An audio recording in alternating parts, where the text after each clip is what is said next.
Hey y'all, Mississippi Madness back with another video. Today's going to be another vlog. Wow, y'all are really shaky, aren't you? I'm sorry, I'm just moving y'all all around. Just going to come up here to tell y'all that I am sick again. But first, let's do the hair. Okay, can y'all see my hair? Do y'all see that? Do y'all see that? Do y'all see that? How do y'all like that? Do y'all like that? I did not think that I would like it, but I actually do. I really, really do.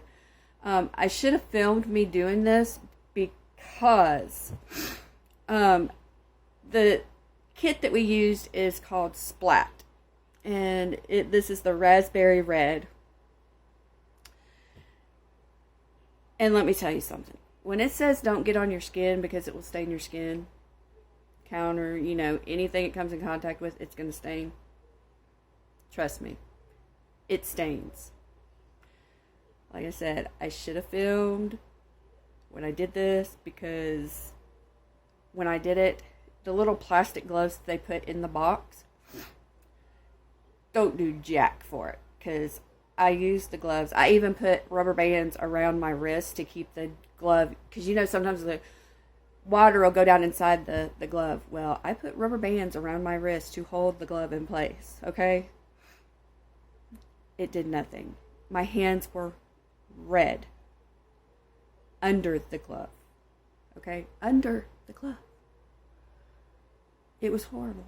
I had red dots in between those two fingers right there. I had one right there and one under my... Oh, I almost got it on my ring and my necklace and my earrings. Oh, my goodness. Oh, I'm glad I took them out because it would have ruined them. I had one right there in the... Right there in my thumb. And then I had another one on my right side by the thumb. And then I had on my pinky. That's not the worst. It was on my ears, y'all. My ears. One side, I think it was my right side. Yeah, this side right here, which y'all can still kind of see, I think. If you look real close, you can see it's still red. I got most of it off, but it was like I had just taken it and wiped it on my ear, which apparently I did while I was dyeing my hair. Horrible. Absolutely horrible. But I went online and I looked and Googled, how do you get splat hair color off of your skin?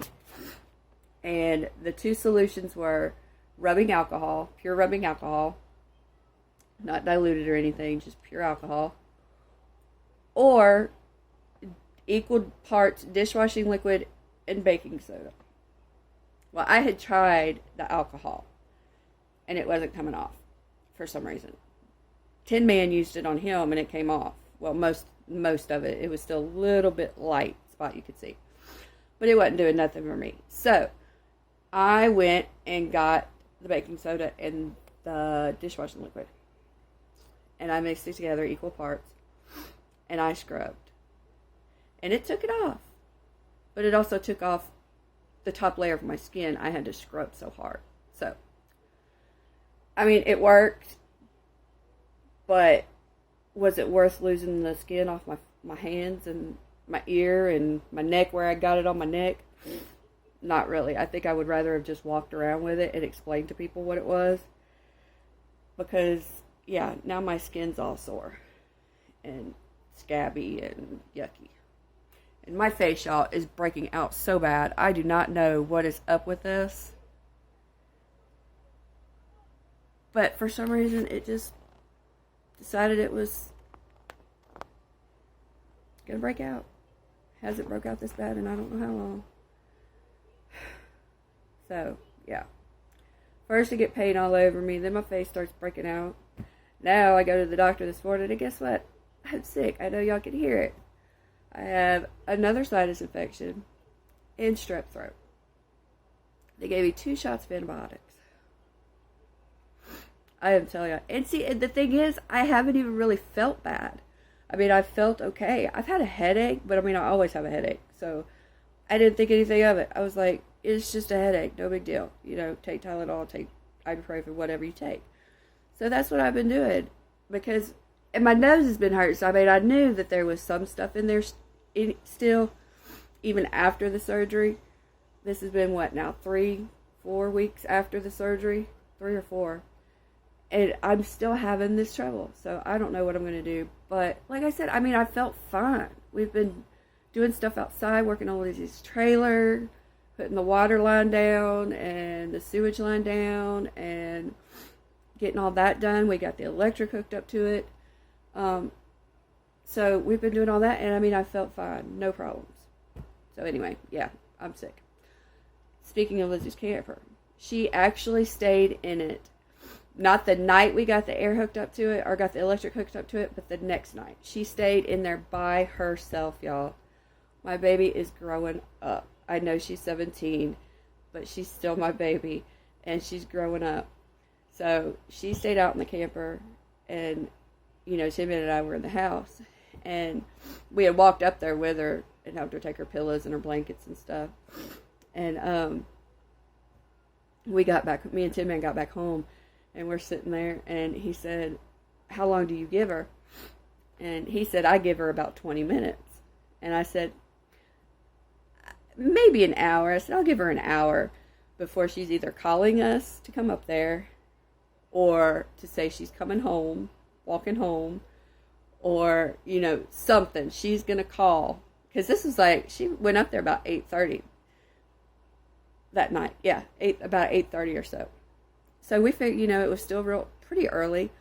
So we just figured she was going to call, or, you know, tell us to come up there. She didn't want to stay up there by herself. Let me tell y'all what. That girl didn't call us not for nothing. And the funny thing about it is, when she stays with Miss Betty and Mr. Dallas up at their house, she calls us like every 15 minutes. So I don't understand. She calls us when she's up there in their house, but she doesn't even call us when she's in her camper. I messaged her and told her good night and we loved her. She never even messaged me back. So come to find out, when she got down there, she went to bed at like 9:30. She said she went to sleep at like 9:30. So the funny thing is, she went to sleep. Well, Dwayne went out there, Tin Man went out there the next morning, and he was gonna try not to wake her up, because he was gonna get a picture of her first night in her camper by herself and all that. So he was trying to go out there and get a picture of her. Well, he couldn't get the key to work in the door of the camper. So Lizzie heard him. And when he finally did get the door open, Lizzie's standing at the door with a tire iron in her in her hand. A tire iron, y'all. But she told Dwayne, she said, Tin Man, she said, "I didn't know who was trying to come in that door." She said, "It could have been somebody I didn't know." She said, "That's how I'm going to answer the door. Every time I answer the door, I'm going to carry my tire iron with me." Yeah, she was prepared, honey. Nobody tell her to do that or nothing. It's not really a tire iron. It's like as big as a tire iron. It's shaped like one, and it's smaller. I think it's actually for the wheels on the camper. But I mean, it would still do some damage, because it's pretty hard. I mean, it's steel, it's metal, so it would still do damage. But yeah, she told Timmy, she said, "I didn't know who was coming through that door." She said, "It's too early in the morning for this." Y'all, we have laughed at her. It's so funny. But she gets, I know she's 17, and I know we need to start letting her go. She needs to, you know, but she's my baby, and I don't want her to leave me. Is that so horrible that I want my baby to stay with me? But she's right there, so I guess it's okay that, you know, because she's right there. I could just go up there anytime and everything. So, yeah. But we got her, like, the camper has a gas hookup to it. You can use either gas or electric for the refrigerator and for the hot water heater. And we've got it on electric now, because we don't really, I don't like gas, especially in campers like that, because, you know, I just don't like it. So we've got everything that we can hook up to electric, like the refrigerator and the hot water heater. But the stove is gas. You can't use electric with it. So we went and found, or got her, Tin Man's sister actually had it. It's a 2-burner thing, 2-eye burner, that's electric. So we got it and took it down there and set it on top of the stove because she's really not going to be cooking that much down there anyway because she still eats at the house. She just goes down there, like I said, like at night to stay the night, or she'll go out there and do her homework. Just go out there just to go out there, watch TV, watch movies or whatever. So she's not really going to be cooking a whole lot, but we did get her that. What else? Oh, we flooded the trailer a couple times. Well, I flooded the trailer like twice, and then Tin Man flooded it once. We were trying to get the water heater to work. We could not, for the life of us, figure out. We were getting water out of the faucet, and it was hot for like just a couple seconds, and then it would turn cold. So we couldn't figure it. We got under there. We turned knobs. We did, everything we could think of to figure this out. Well, Tin Man was on the internet. He searched and searched and searched. Couldn't find anything.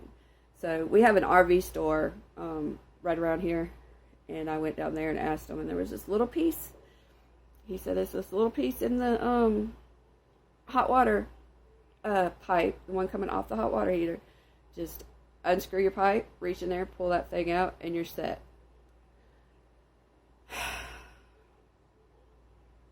Wasn't as easy as that. It never is. Couldn't get the stupid thing out, so I had got it popped loose with my fingernail, my pinky fingernail. I could feel it and fit it back behind there, and I popped it loose. So I thought that was going to work. That didn't work. And I had tightened the pipe back on there. And you're never supposed to do water alone, okay, y'all? If y'all ever have to do anything with your water line, you have to have at least 2 people. Because what happened was I turned on, I screwed the pipe back on. Well, I went down and turned the water on, and when I came back, it was shooting everywhere. The reason it was shooting everywhere is because I had lost a little seal that went into the pipe. So there's like 2 inches of water up under the cabinet, and it's like leaking out under the, how cabinets, they can leak out from under them. Leaking out from under there. Yeah. Nobody was out there to help me, so I had to run back out there, turn the water off, which took a couple more minutes, which meant more water coming out. Yeah, it wasn't pretty. But we finally got everything fixed. We're good to go. We are good to go. Like I said, she likes out there. She's ready to move all her stuff out there, but we're just not ready for it. So, anyway. But I guess I'm going to close this video here, y'all. I just wanted to let y'all know what was going on this week. And Saturday, we will be back to regular videos. Comment down below how y'all's week went last week. And let me know. And let me know what y'all want to see. And I will try to do it. And as always, subscribe if you're not already. Hit that like button. Share this with your friends and family. I love y'all. See y'all next time. Bye, y'all.